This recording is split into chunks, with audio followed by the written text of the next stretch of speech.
Good morning and welcome to the Royal College of Psychiatrists annual debate. My name's Jim Bolton, and up with me on the platform here is Gil Myers, and the two of us are going to be chairing the debate this morning. And shortly I'm going to introduce our two teams of speakers who are ready to do battle. But all four of our speakers, and myself and Gil, we're all psychiatrists.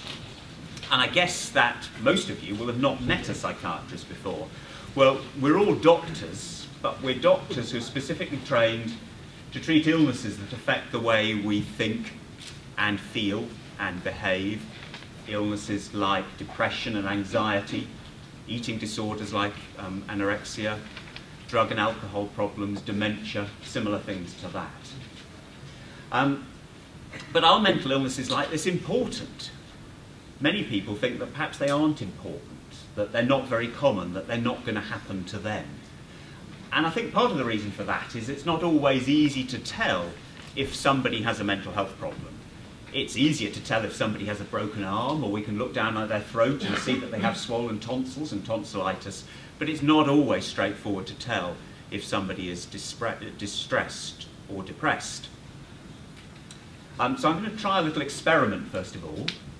I'd like you just to have a look at the three people sitting closest to you. So that might be the two people either side and someone either in front or behind. So that's four of you all together. And what we know that in our lifetimes, 1 in 4 of us, one of that group, will have a significant mental illness and may need to see a psychiatrist. It might be you, it might be me, it could be anybody here. Mental illnesses can affect everybody and every family, but the good news is they can be treated, and that's the job of psychiatrists like ourselves here today. And if you're interested in finding out a little bit more about a career in the mental health professions and psychiatry, you may have seen our career stand, which was out at the back. So pay that a visit on the way out, or come and have a word with Gil or I or our speakers afterwards if you want to find out a little bit more about a career in the mental health professions. And I've also got Sarah here who's going to tell you a little bit more about some resources we've got available.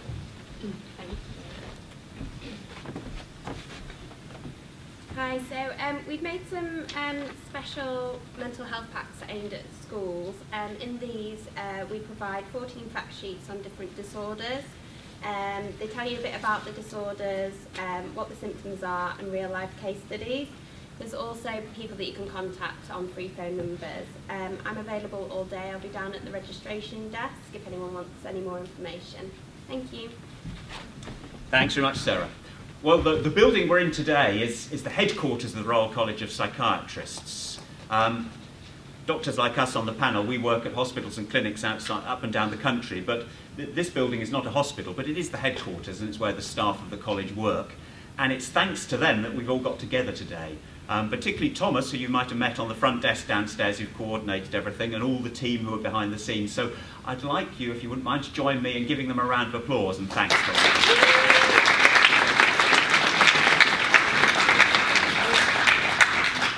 So today we're going to be debating the motion. This House believes that the modern world is toxic for our mental health. So I'd like to introduce you to two fired up teams who are ready to do battle as they try and persuade you of their side of the argument. So proposing the motion, we have Penny Brown and Carmine Pariente, and opposing the motion, we have Mike Jewell and James McCabe. Now this year, national statistics show that the happiness of young people has slumped to its lowest level in a decade, and research showed that rates of self-harm are rising. Are exam pressures, climate change, cyberbullying, social media and Brexit taking a toll on our mental health? Are they the cause of an epidemic of mental illness? Or are we actually becoming more emotionally aware and recognising problems that are already there?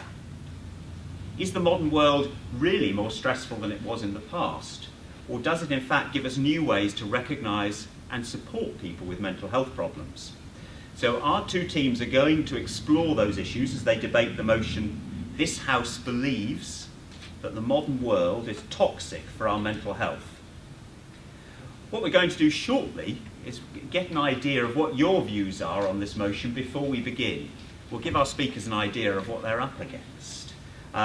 So, to talk about how we're going to count the votes, I'm going to hand over to Gil. Yeah, so it's, we're trying something new this year. So normally what we would do is we'd get you all to put your hands up and basically stand at the front and try and count in a very quick matter. That gets difficult. So what we're going to try and use is a different system. So up here, hopefully everyone's got a mobile phone, everyone's logged into the Wi-Fi. The access codes were there, you're allowed to get them out, it's not like school. We're going to get you to go onto menti.com and type in that number, and then you'll be able to vote. So we want you to think whether you're for or against the motion, just based on kind of what it sounds like now, and we're going to do it again at the end to see if we've changed your views. So, do you want to read out the number? Yeah, so the number you need to be logging in with, if you can't quite see it, is 77213. Okay, and it's menti.com, MENTIE.com. What this will also mean is that during the debate, you can write in questions, comments, things like that, and send them straight up to the screen, and they should appear on the screen. That does mean that we want you to be respectful to the audience, to the presenters, to yourselves. Try not to write anything that's too controversial, within reason, and then we'll try and use that to spark the debate for later. Also, if you're not keen on using that, we're on Twitter, so if you want to use the hashtag RCPsych Debate, it's another way to ask your questions, raise comments, things like that. Do we have anybody here who doesn't have a mobile phone and would prefer to vote by hand? So you're all connected up. So, if you wouldn't mind, if you haven't had a chance yet, put in your vote, let's see what the views are before we begin. Now, I'm sideways on here, so I can't read that, but there's obviously a majority for one or the other. Gil, would you mind having a quick look and letting us know what the... It's looking very much in favour of agreeing with the idea that the House believes modern world is toxic to our mental health. Oh, right. So I don't know whether that's... So Penny and Carmine have already got your support before they begin. Let's see what you make of their arguments. So, as battle commences, our debaters are going to speak in the following order. Penny is going to propose the motion. Mike will then oppose the motion. Carmine will support the motion, and then finally James will speak against. And then after that, we'll have time for questions and comments from yourselves. We'll be taking live questions from the audience. We'll have a couple of roving microphones, so save up your questions and comments for then. But also, if you want to send any in over this system or on Twitter, do that. Gil will be monitoring that to see if there's anything additional. So, let battle commence. Penny, I'd like you to invite you to come forward. And we'll set up your slides. Oh, no slides. Great. Okay. So Penny will propose the motion. This House believes that the modern world is toxic for our mental health. Okay, hi. My name is Penny, and I'm a forensic psychiatrist. That means I work with people who've come into contact with the criminal justice system who have mental health problems. It's the most fascinating, varied and challenging job you could ever imagine doing. I work for the NHS, in A&E, secure hospitals, in police stations, prisons. I do research in court, I give evidence in court. I've worked in Parliament, I've worked with the BBC. I see members of inner city gangs, new mothers, old grandparents, people for whom mental health problems can become extremely disabling. I've seen people who work in the city, I've seen celebrities, I see lots of people who want to be celebrities. And through all of these jobs, I've seen how toxic the modern world can be for our mental health. And my job today is to convince you of that. So first of all, I just want to do a little experiment with you. In your own minds, just make note of how anxious you're feeling right now. Say on a scale of 1 to 10, how anxious are you feeling? Now put down your mobile phones. I don't want you to look at them, touch them for the next 7 minutes while I talk. Try and put them in your bags, put them in your pockets. At the end of the talk, I'm going to rate you again, ask you to rate again, how anxious are you feeling? And if that number's gone up, then you're suffering from something called Nomophobia, the fear of not being able to access your mobile phone. This is a very modern psychological condition that didn't exist in my day. And this is just when I was younger. And this is just one of the reasons why I think the modern world is toxic for our mental health. So I'm going to take you through my working week and give you some other examples. On Mondays, I work with military veterans in a PTSD clinic. Now, there's lots of research saying that PTSD is increasing in society as a whole and especially in the military. Why is this? Is it because we're diagnosing it more? Or is it because there's a change in warfare? There's modern warfare using advances in technology like unmanned aerial vehicles, IEDs, counterinsurgency operations, and these have all been blamed for some of the increase in PTSD that we're seeing. I'm not going to go into more details about this, so I'm going to move on to Tuesdays. That's when I often find myself in court doing research. I'm trying to work out how many criminal defendants suffer from mental health problems. By the way, it's a huge number. About 50% of the 2 million people who go through our courts every year have a diagnosable mental health problem. I meet large numbers of young men and young women who are in gangs and involved in knife crime. Now, gang culture's existed for hundreds, if not thousands of years, but we're seeing an increase in gang membership throughout the country, not only in the inner city, but all through the country, and the related rise in knife crimes causing untold harm to our mental well-being. Modern technology has been blamed. The use of mobile phones and county lines has made drug dealing an accessible, appealing, and profitable way of life for many young people, and the authorities are struggling to keep up. Now I'm going to move on to Wednesdays. That's where I do a lot of teaching. I teach medical students, psychology graduates who are interested in psychiatry and the law. And here I see how toxic the modern university environment has become. In recent years, there's been a surge in anxiety and depression amongst young people, and students in particular. Why is this? Has helicopter parenting led to a generation of snowflakes? Are we so terrified of failure that it's making us ill? Are we putting too many demands on young people? They have to pay for their advanced education now. They're often working and studying at the same time. Is it just a reflection of society as a whole? Technology and social media are being blamed increasingly. Our screen time is affecting our sleep, and this is having such an impact on our mental well-being. So, moving on quickly, Thursdays and Fridays I work in my NHS job in community forensic psychiatry. Here I see patients from all walks of life who, through virtue of their mental illness, have ended up on the wrong side of the law. Lots of the problems that I see have existed for centuries, even millennia, but some stand out as direct and toxic results of the modern world. So, for example, young people with no previous history of criminal behaviour are finding themselves in court for sexting, sending photos of naked body parts to their boyfriends or girlfriends for a laugh. These then get sent around school via WhatsApp groups. When if the parents sees it, they report it to the police. What started as NIFOC ends up with a conviction for a sex offence. In 2016 to 17, 6,000 offences involving young people were recorded as possessing or distributing indecent images of young children. I don't remember this happening when I was younger. And the impact of this behaviour on all of the individuals involved is devastating.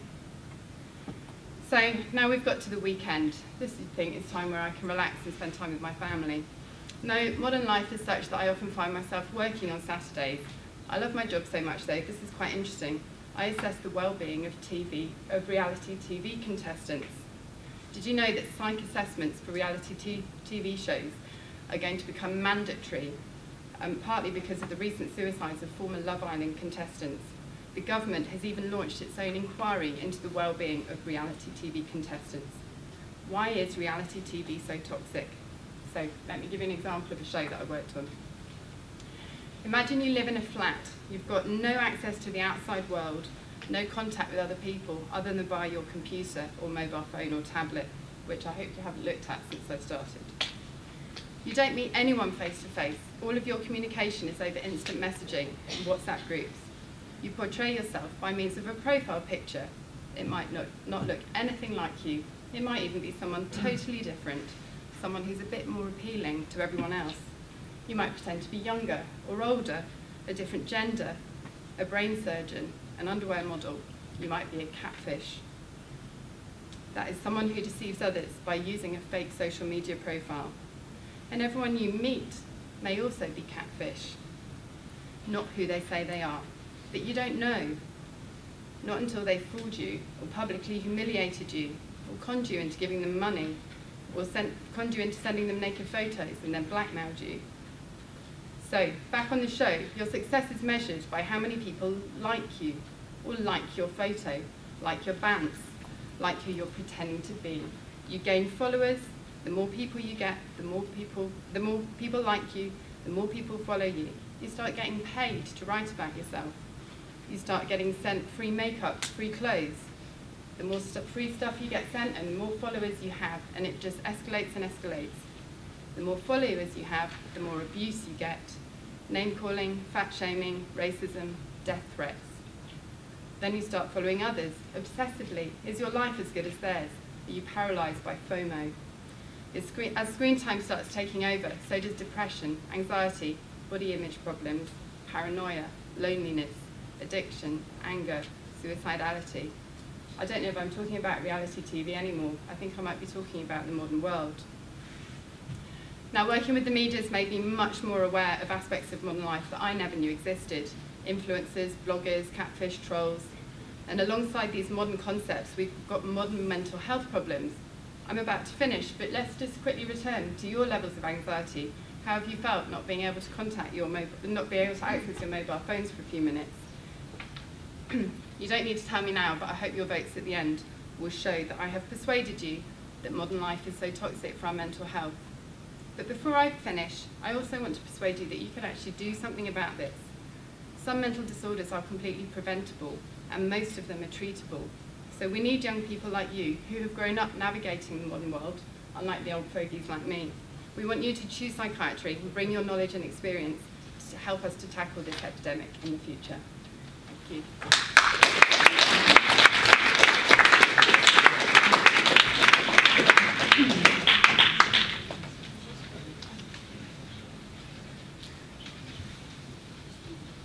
Mike, do you have slides? I do, yeah. Are they on here? Yeah, I can get them on. Great.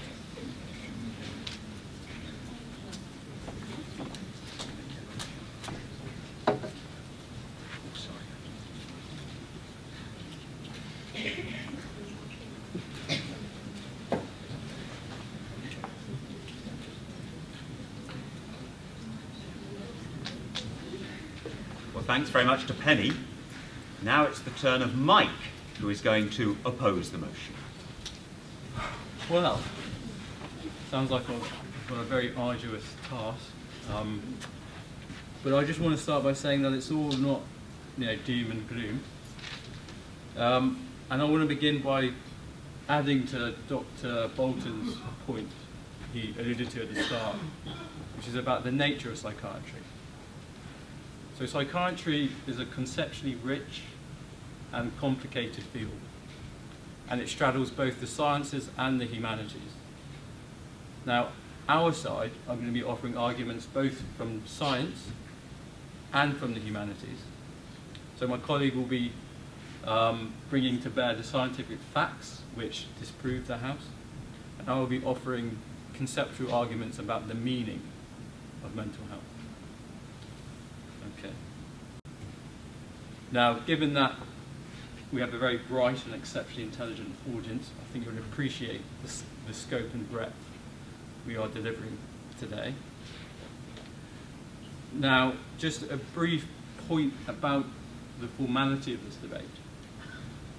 So, and I must agree, when I first read the House motion, I intuitively agreed with it. And I thought, why is that? Why is it so agreeable? And I think it's to do with this word toxic. Everything is toxic nowadays. Toxic relationships, toxic environment, toxic masculinity. Everything is toxic. And mental health is toxic. So, in that case, the way the debate is framed, unfairly I might add, I would want to suggest that we should shift the burden of proof to our opponents, who have to prove beyond reasonable doubt that the House motion is true. So this is like in a murder trial where the prosecution must prove beyond reasonable doubt that the accused is guilty of murder. All we have to do, all the defence have to do, is show there are significant weaknesses in the opposition's evidence and arguments for us to win. Okay, so now the conceptual argument. So this is quite meaty, so bear with me. Okay. So my main claim is that there is an over-medicalization of the human condition. And this is a product of the modern world. So what is happening here? What we're doing is we're overusing medical terms, mental health terms, to, which is broadening the meaning of what it means to be mentally unwell. So what do I mean by overuse? So what I mean is, ordinary talk about human misery and suffering is being framed by medical jargon. So I can give you an example, which you might be able to relate to. So nowadays, in this modern age, people no longer are able to feel legitimately sad or angry or stressed anymore. Instead, we attribute these experiences to having bad mental health. And that's what I want to challenge. Okay. So, there's an obvious rebuttal here. Surely our enhanced understanding of mental health conditions is down to science. It's good science that's telling us more about mental health conditions. Okay. So this might be like, so if we go back to the picture, it shows that the diagnostic manual for mental health conditions is actually increasing in size as the years go by. So what's going on here? Is it plausible that we are finding more and more conditions every time? Or is the broadening of the meaning of mental health, is that broadening for other reasons, i.e. overuse? So the number of conditions could be increasing, like back in the day, maybe a century ago, we had the growth of the periodic table, when we used to discover new chemical elements. Maybe that's what's going on. But I am going to reject that claim. And I think that claim is based on two faulty assumptions, which are that A, mental illness is constituted by bodily changes, and B, science determines what concepts mean. Okay? So in order to flesh out my rejection of this claim, I'm going to use the example of homosexuality. So, back in the day, back in the dark times, in the bad old days, homosexuality used to be considered a mental disorder. Now, interestingly, researchers in the 1990s found that, well, they scanned the brains of gay people, and they found that there was a structural change in the anterior hypothalamus, a region of the brain, in gay people as opposed to the heterosexual population. So, if homosexuality was considered to be a mental disorder, this change in the brain would be considered to be a pathological lesion. And that's what would constitute what it means to be disordered, mentally disordered. Now, obviously, that science doesn't tell us that homosexuality is disordered. We've decided that it's not, and for good reason. Okay? So, these differences in brain, these brain similarities and differences elicited by science don't tell us how to carve up our concepts. We use human value judgments to determine what our concepts mean, especially with regards to our subjectivity with which psychiatry is concerned. You know, sexuality, belief, desires, motivations, etc. So, the stupid obvious question, which I sort of alluded to earlier, why is homosexuality no longer considered to be a disorder? Well, I imagine contemporary society got wised up and got fed up of labelling, you know, an ordinary, harmless aspect of human subjectivity as disordered. And this is, sorry, I'm going to conclude. So this is to conclude.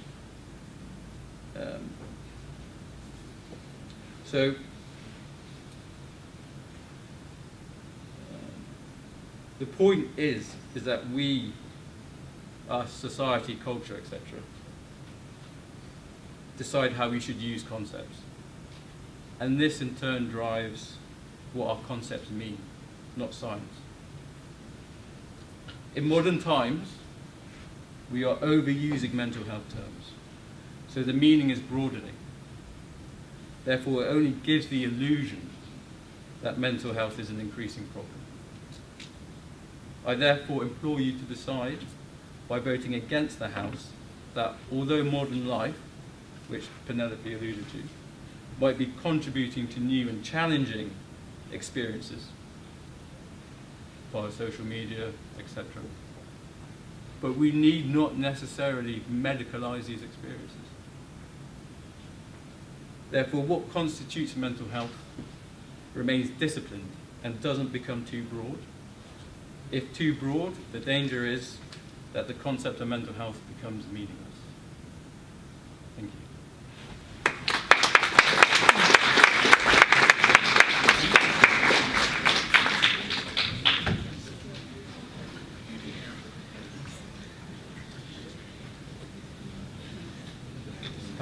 Yes. You don't. Great. That's given us food for thought. So next to speak, and also supporting the motion, is Carmine.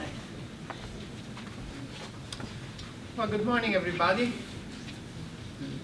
Ladies and gentlemen and young friends in the audience, I want to convince the few of you who have voted against the motion to completely change their mind and vote compactly as a single body in favor of the motion, that life is toxic for mental health at the moment. And I want to also ask your forgiveness, because the reason why life is so toxic for mental health at the moment is our fault. Here, all the adults in the room, the teacher sitting next to you, it is all our fault. Because one of the strongest, most important reasons that the life is so toxic for mental health is pollution.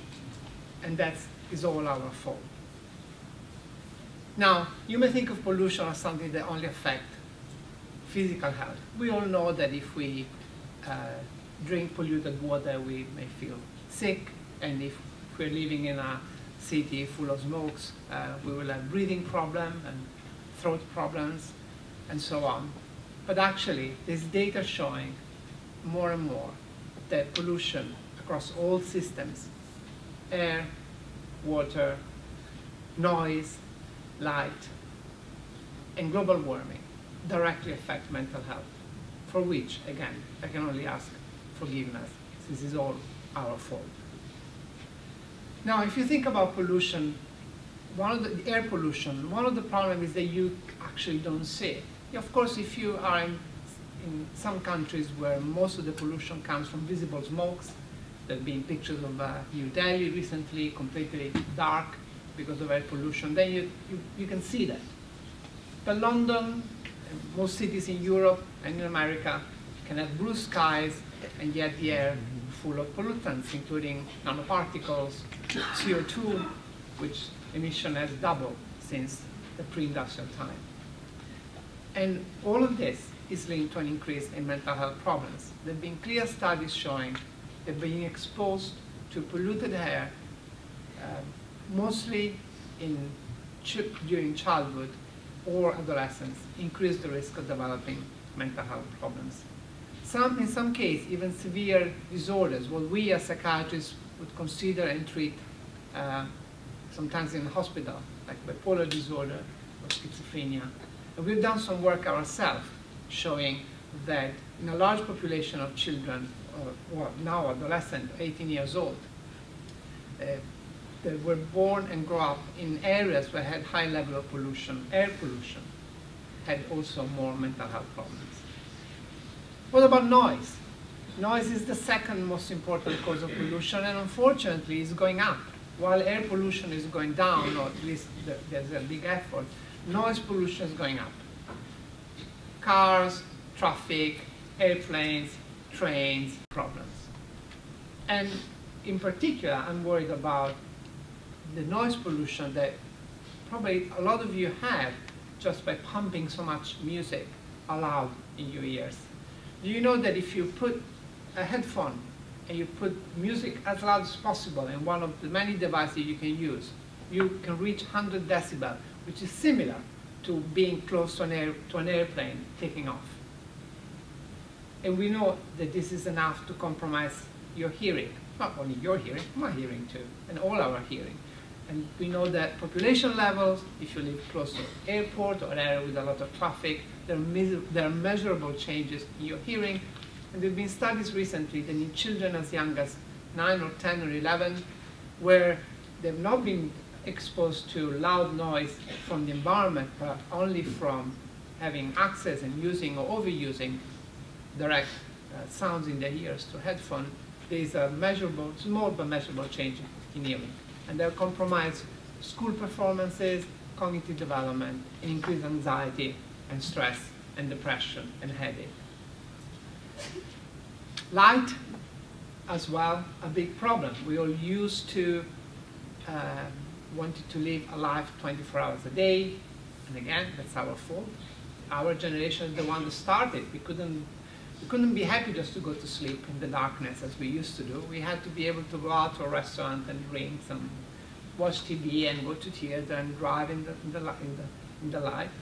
And now, as a consequence of this, 60% of the human in the world can no longer see the Milky Way in the sky. 60%. That's 80% of all Americans. And 40% of all Europeans cannot see the Milky Way anymore because of the problem with the too much light. And you probably know that if there is too much light, it means that you're not sleeping well, because light disrupts our sleep.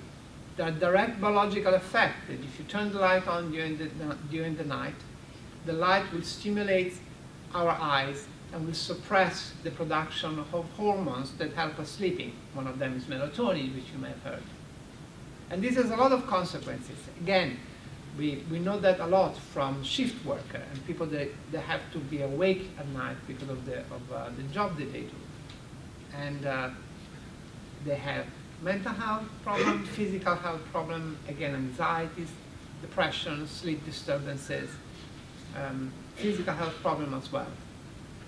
And again, now this is becoming even more of a problem because of screen exposure. And one of the reasons why I don't have any slides here is because I wanted to experience the really rare opportunity to watch a human being talking directly, rather than looking at the screen, even if it would be just to show you some pictures.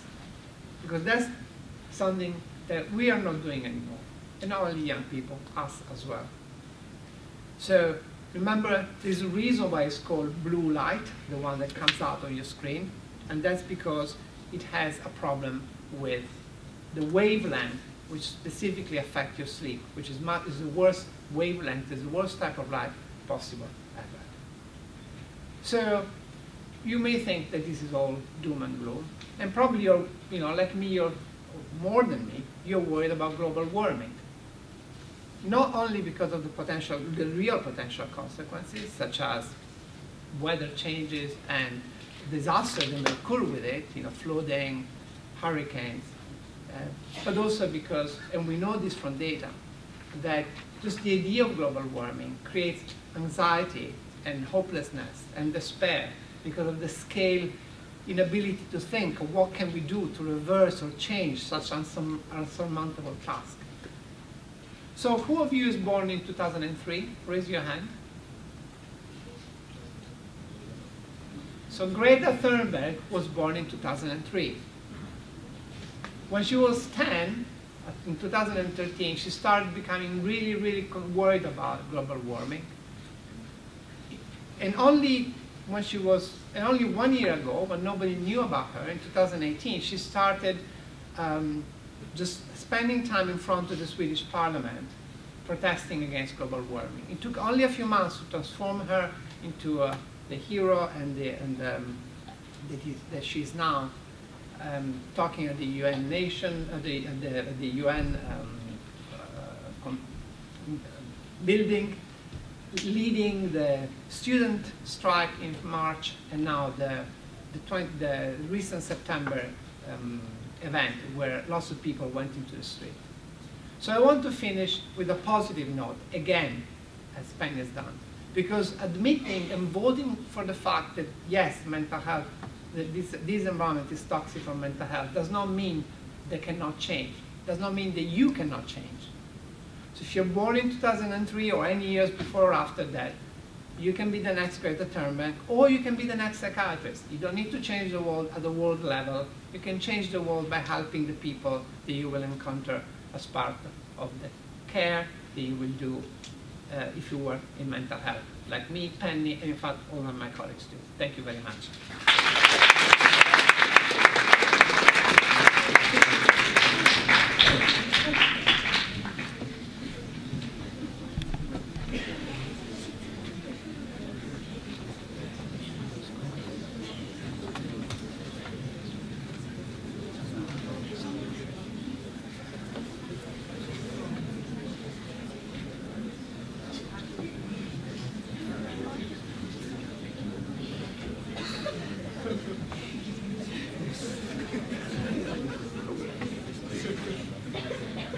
Great. So, the last of our speakers, I'd like to introduce James, who's going to speak against the motion. Okay, well, thanks very much. So, so the motion, just to remind you, is that this House believes that the modern world is toxic for our mental health. So, so if we're to believe that the modern world is toxic for our mental health, that must mean that in previous generations, the world has been less toxic for our mental health than it is now. And that's what I want to argue against today. So if we cast our minds back to, well, I cast my mind back anyway, to when I was about your age, that would have been in the mid-1980s. So that's, let's say, one generation back. So was the world less toxic in the 1980s than it is now? I would say definitely not. In fact, Penny's already done me a favour by getting you to do an experiment when you put your phones down for 5 minutes or however long it was. It made you anxious, didn't it? And when your battery goes down on your phone, or at least with me, it makes you anxious. You suddenly can't get in touch with anyone. You don't even know where you are. You've got no entertainment. Okay, now imagine you're not going to get your phone back for another 30 years. Because that's how long it's going to take from the mid-1980s to get a mobile phone or to get a smartphone of the type that we've got. There was no internet, there were no computers that we would recognise now. The food tasted awful, you couldn't get a decent cup of coffee. In fact, the only thing that was better in those days than it is now was the music. So, you know, that's just the material things. You might say, okay, I'm just being flippant. What about the social changes, how much worse it is now? But in fact, the social environment in the mid-1980s was far worse than it is today, in my view. Racism and sexism were the absolute norm on television. People didn't call it out when it was done in the school playground. Okay, so there wasn't any cyberbullying, but people didn't need to do cyberbullying because bullying was just done face-to-face in the school playground. Teachers would stand by and not call it out. Capital punishment was still going in schools.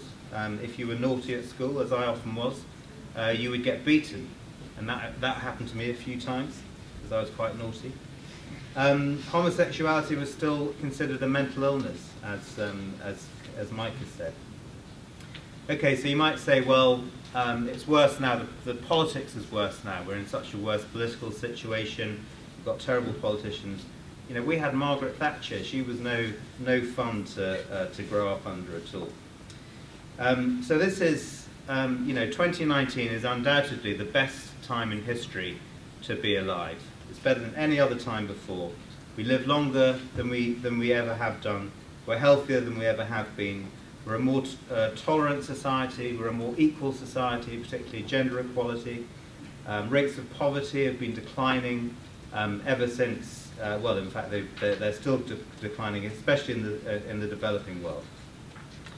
So if life is so much better now than it was a generation ago, then how come we have such an epidemic of mental disorders? So if you read the papers or you look on social media, you'll see all the headlines telling you that we're in the grip of an epidemic of mental disorders. So how could that be? Well, in fact, the answer is actually rather simple. The fact is that there isn't actually any increase in mental disorders over the last 20 years.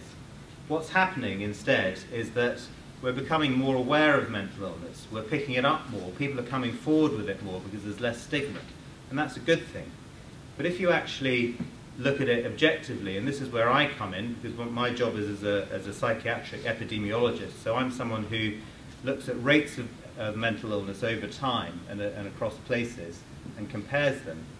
And the kind of way that we do that is by doing a questionnaire with very carefully worded questions, using the same questionnaire again and again, training the people that deliver that questionnaire to make sure that they do it in a reliable way and that they get the same answers. And when you do that over time, what you find is this. So this is a graph showing rates of anxiety, but I could have shown you one showing depression. It would have shown you the same thing. So along the bottom, along the x-axis, you've got different age groups, and along the y-axis, you've got the prevalence, so how much of the population has the disorder. So you can see two things that stand out from this graph very clearly. One is that the rate of anxiety rises to a peak when it's actually about your age, and then it starts to decline again. And the other difference is that there's a big sex difference. So females have much higher rates than males. But if you look at the different colours, the blue is 1990, or bluey-purpley colour. The orange is 2005, and the green is 2010. And you can see that all three of those colours are superimposed on top of each other. All those three graphs, they were all done from questionnaires from different times, and they've all given you exactly the same rates of mental disorder in those 3 years, 20 years apart. So what about suicide? Again, if you read the Daily Mail or the Daily Express, you'll think that there's an epidemic of suicide. But if you look at the actual figures, the real figures, this is from the Office of National Statistics, you'll see that there's actually been a decline in suicide rates, a steady decline from the 1980s until the present day. And this time, the tables are turned between males and females, because in terms of suicide, it's males who do far worse than females. So males have much higher rates of suicide than females, but the point is that they're declining in both groups. So if modern life is really not so bad, not maybe better than it was in the 80s, and if there isn't an epidemic of mental health problems, as is commonly believed, then why do we keep thinking, why do so many people think that this is the case? Why did half of you vote for it? Well, in fact, every generation believes that its modern world, its version of the modern world, is completely toxic. It's unlike anything that's come before it, and they're usually particularly concerned about mental health, and usually about young people's mental health. So when I was your age, there was this lady who used to come on the television all the time. She was called Mary Whitehouse, and she used to she ran a campaign saying that young people were watching too much TV, they were listening to too much pop music. She said the whole pop scene has done more than anything to destroy the manners upon Western society, upon which Western society has been based. So she basically observed that that young people were sometimes a bit grumpy and badly behaved, and she thought that was because we were all listening to too much pop music and we were watching too much TV. And the reason she focused on those is because those were the new things. Those were the things that were new in our generation that hadn't been in her generation. And similarly now people focus on what's new, social media. That's what everyone thinks is the new, that's what must be causing all the problems. And it goes back as well, if you go back to Edwardian times, they used to think that there was something called railway madness, where people would go on trains and they thought that something about the motion of the train and the amount of noise and the speed of it would make people go crazy, and especially men would go crazy. So here's a newspaper article from the time about some chap who kind of broke through a window and started attacking people because he'd gone mad on the train, because modern life was making him mad. So basically, that's obviously wrong. Mary Whitehouse was wrong in my day, and the contention that modern life is making us all mentally ill is wrong again now. So please reject the motion. Thank you.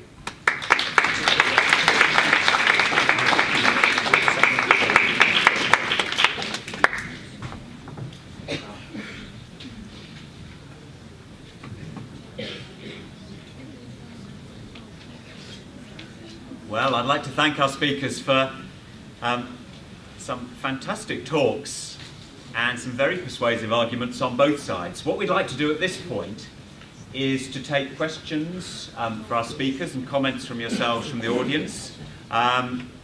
So we'll do that live with our roving microphones that are going round, but also I know people have been sending in questions and comments that Gil has been jotting down here. So first of all, in the audience, if you would like to ask a question or make a comment, can you raise your hand and put it up high? Otherwise, if you want to think about it, I'll ask Gil first of all, do you have any questions or comments that have come in over our system there? Yeah, so I guess there was a question that I'll paraphrase. So if normal children today report more anxiety than in the 1950s, is this evidence for toxicity or just reduced stigma? So, that's our speakers.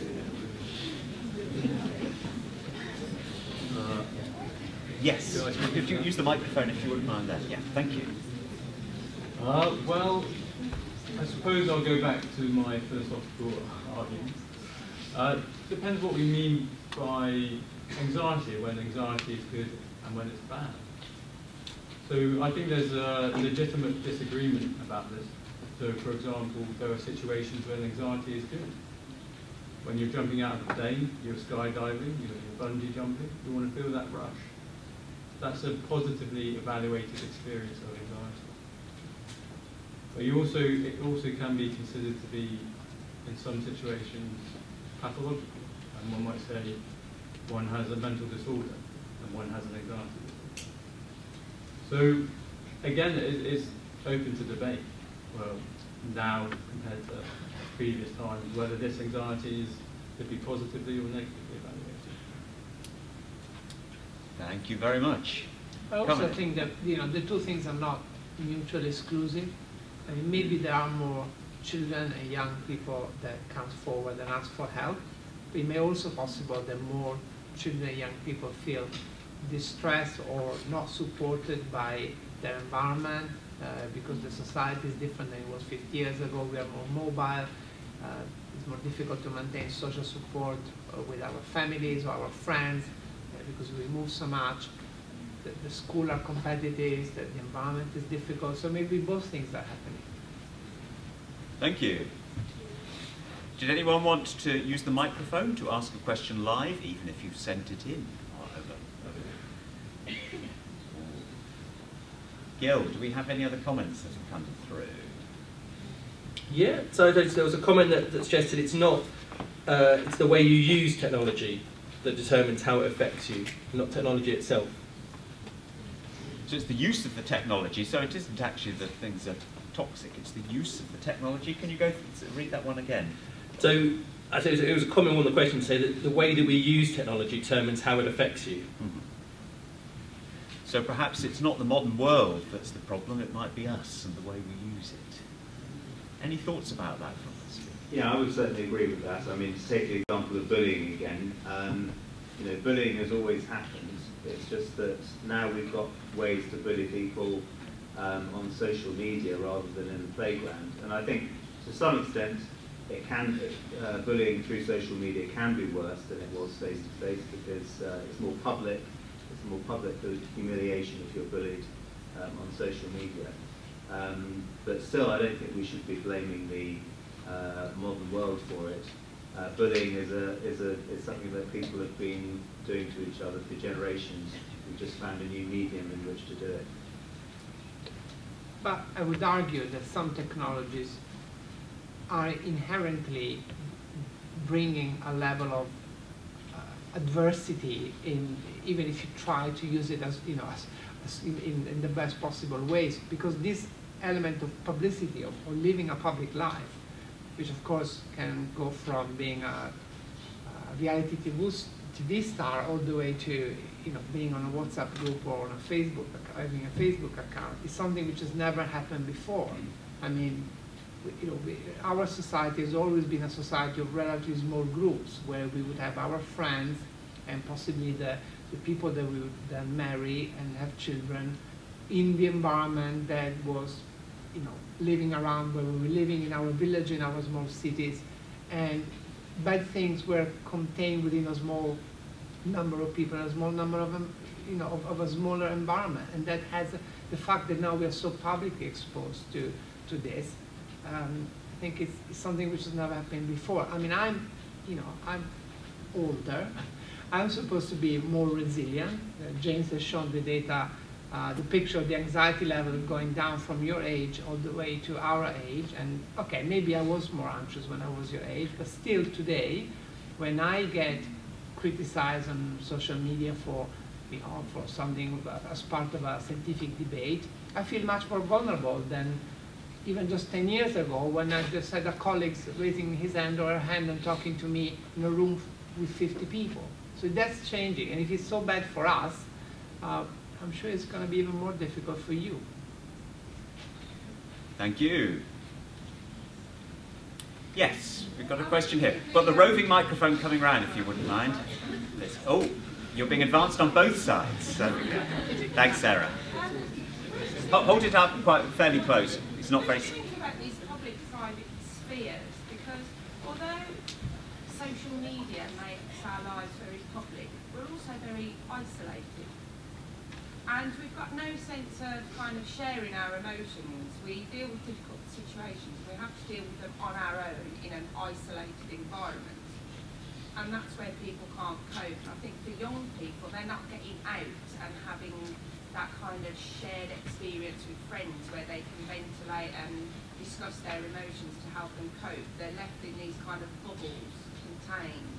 And this is where they're struggling. And for me, from a teaching perspective, see a lot of kids probably struggling in that sense and not knowing how to deal with those emotions. Their social life, their personal lives, although they are very public, are very, very controlled in the way that they're expected to react and the way they can share their emotions.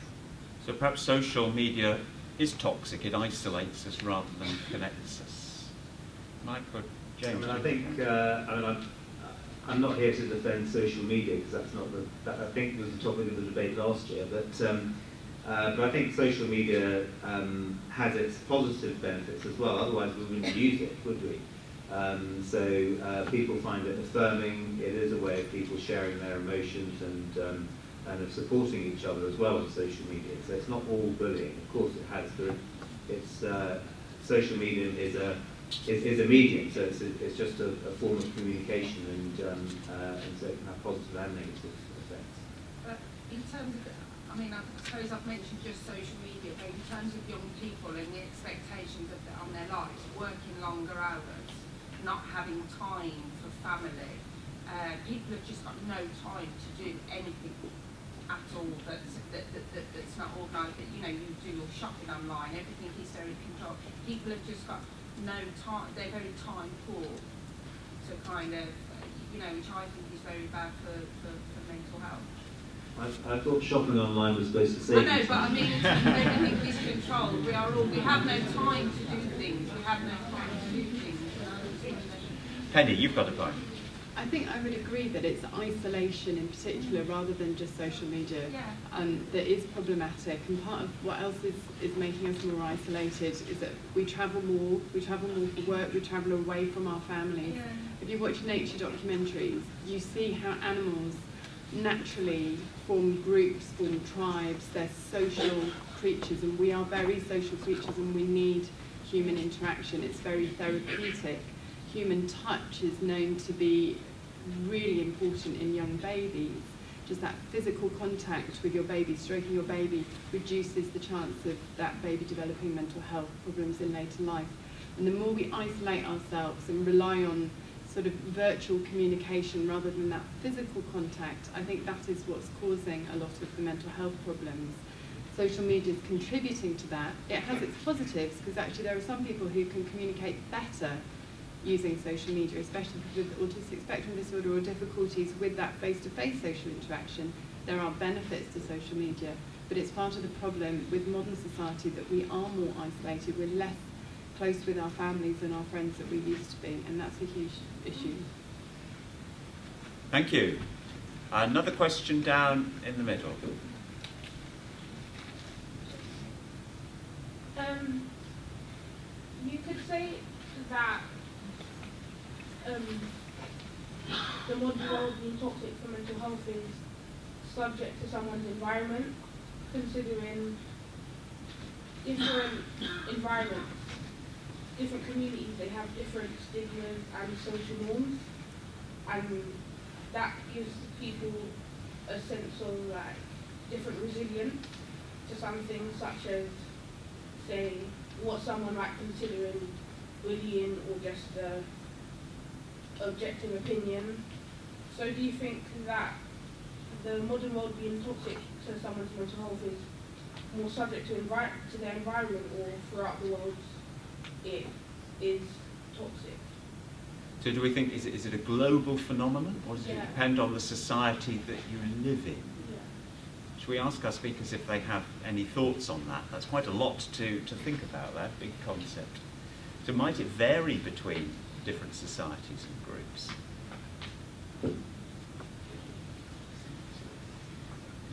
You've stunned us all into thinking about that.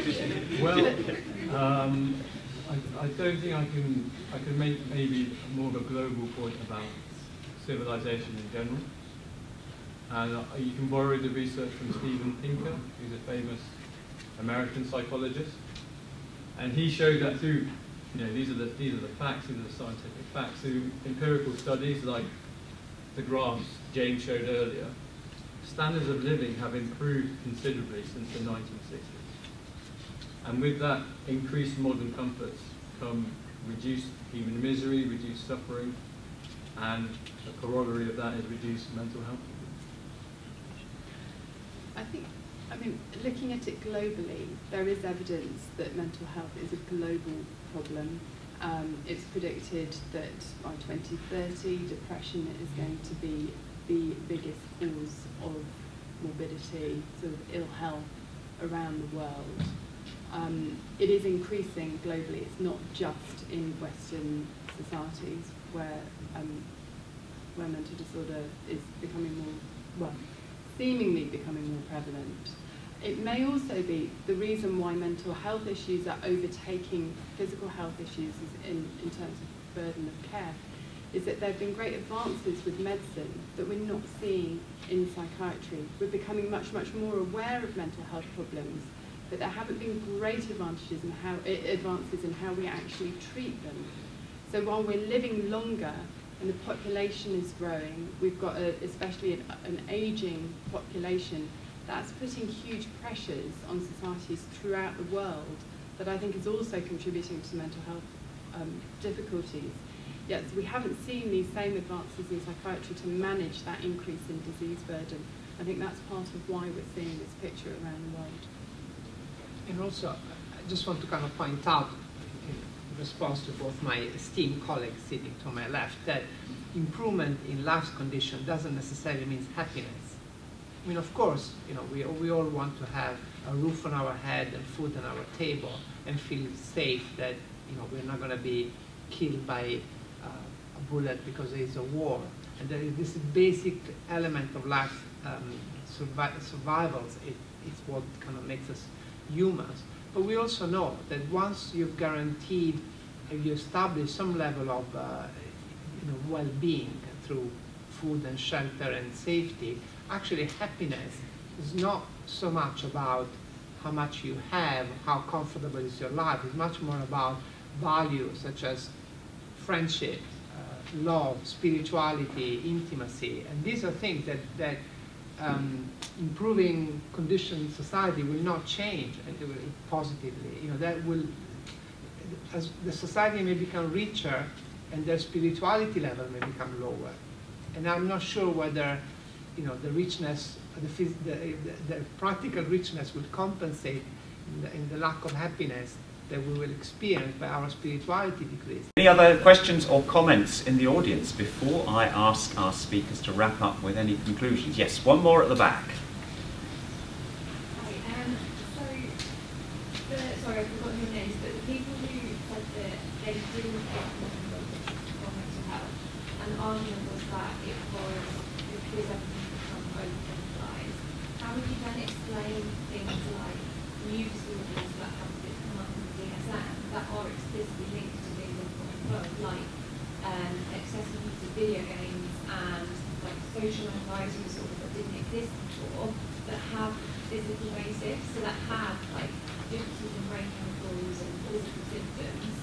How would that how would you explain that? That is an excellent question. And it goes right to, it challenges right, goes right to the heart of my point. And that's what constitutes mental disorder, mental illness. And it's not the science, it's not what we can elicit about the physical body or the brain. It's society which decides how we should constitute our terms, how we should use our medical language. So this is what we call the boundary problem. So the question is, when does a depression become a sadness? When does being a murderer become someone who, a bad person becomes someone who has antisocial personality disorder? So what we're doing here, we're merging moral values with medical values. And the question is, where does that boundary lie? And my point is that science doesn't tell us where that boundary lies. Society, culture, and how we use language determines the meaning and the boundary. So it's contentious whether these are mental health conditions or not. It's not like someone has pancreatitis and we can scan their pancreas or do a blood test which tells us they've got pancreatitis. You can't do that in mental health. You can with dementia. Well, you can find associations, and that's dementia. But dementia is seen as a neurological condition, a neuropsychiatric condition, not a mental disorder. Yes. But can we also make sure that in this debate we don't create yet another wall between mental health and physical health, or mental disorder and neurological disorders or physical disorders? Because health is just health, and it's about a subjective and objective feeling of well-being. And I think that we can make a moral judgment whether someone who has had a real severe life event, a bereavement or a violent assault, whether it's normal or whether it's understandable when someone that experienced such a bad event has a period of sadness and depression. And we then have to make a decision, at what point do we want to help that person? At what point is okay to leave that person find healing and growth out of the experience through social support and friendship? If that person at some point, 6 months, 12 months, still is not going back to work, perhaps the family life is going down the drain, he or she may be thinking about taking their life, then you don't need a blood test to decide that that's when we now can help, should help. And maybe 100 years ago we would not have these people because we didn't have also the means to do that. So the fact that it's a value judgment, it doesn't mean that it's not the disorder. We apply value judgment to physical health every time. If someone who is overweight and doesn't do enough physical exercise, or someone that drinks too much, it doesn't mean that people simply should not be helped because somehow the consequences of what they're doing are understandable. I think it's about suffering. If someone is suffering, we should find a way of helping them. And there's no difference between mental health and physical health to this regard. Well, thank you very much, and thank you very much, ladies and gentlemen, for all those questions and comments, both online and from the audience. What I'm going to do now, before we take our final vote, is ask each side if they have a final closing remark. So first of all, the proposers of the motion, Penny and Carmine, do you have a final point? So something that's come up is that we're clearly more aware of mental health issues, and elements of the modern world are toxic to mental health. But what are we doing with this awareness? And I think we're increasingly constrained by resources to deal with the problem. It's been suggested that reality TV contestants receive 6 months of counselling after the programme is broadcast to manage the stress and trauma that they encountered by going on the programme. Now that's more than my patients living in poverty in South East London with severe and enduring mental health problems can get. So I think I'm going to start encouraging them to apply for reality TV shows just so that they can get counselling. So the problem is that yes, there is more awareness, but I don't think we're doing enough about it. Thank you. And James and Mike, any closing remarks? I think we've both got a lot to say, so we're both going to say something. Briefly. You can't speak all over again. So one final conceptual point, which I think will hopefully knit everything together, and that's to do with how social media is paradoxically increasing connectivity, but at the same time distancing people from each other. And I think we do that with medical language. Okay, and this is my fear about over-medicalization of human suffering. And that's because if we want to render someone's experiences intelligible, their suffering intelligible, if we want to render that intelligible, we can do two things. We can either try to explain it or understand it. If we try to explain it through natural sciences, we can say that person is suffering because they're depressed. That's it. We don't have to think about it anymore. They have a condition that's explaining their experiences and behaviour. Or we can try and understand them and try and empathically put ourselves in their shoes and work out that actually John is depressed because his mum's just died, not John is depressed because he has a cancer or family. Obviously psychiatry straddles both. It's important to have both in psychiatry. But the mistake is to over-emphasize the explanation and under-emphasize the understanding. Because the explanation distances ourselves from each other, and really we should be trying to understand each other. Okay, so basically what I would say is there's nothing new about this claim that modern life is toxic. People have been saying it for ages. The Victorians were saying it, they were wrong about it. Mary Whitehouse was saying it in the 1980s. She was wrong about it too. If all these people had been right, then mental illnesses would have been on the increase for years and years, and the evidence shows that they're not. What is happening is that we're getting more aware of mental health issues. People are coming forward with their problems more. There's less stigma about it. It's being picked up more in schools, and that's a good thing. So if you want to just believe all the newspaper headlines and all the hype, and reject the hard facts, then by all means vote for the motion.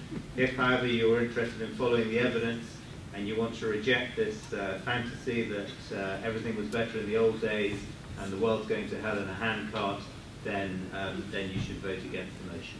Thank you very much. Well, ladies and gentlemen,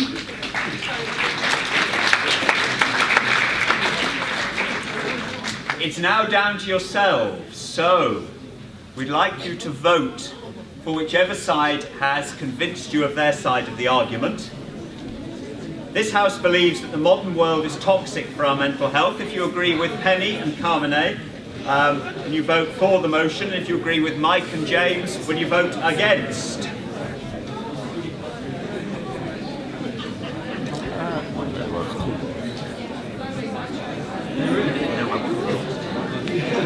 Nah, I'm cool. I needed it for like a little cinematic stuff. I'm good. Actually, do you know what? Yeah, please, actually. For the final result. What is for the final result, though? Oh, yes. So I could put it like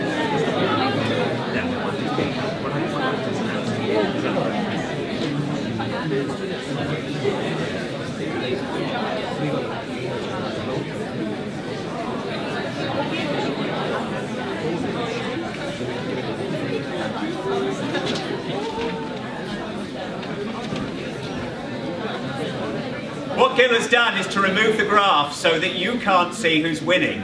So I get the privilege of announcing. So I don't want people's vote to be influenced by what they can see on the screen. If you haven't voted yet, can you send in your final vote now and we will top them up?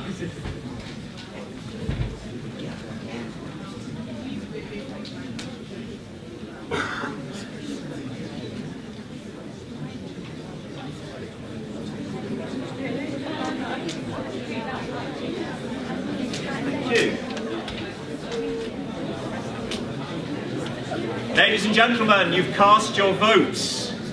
We do have winners. Before I announce the results, I'd like you to join me in thanking 4 excellent speakers. They've debated with you issues of biology, of human emotion, of the society we live in, and the ethics and the moral principles we hold. Not only that's true for our debate, but really that's all part of our jobs and what we do every day, supporting and helping people with mental illness. So please join me in thanking our speakers.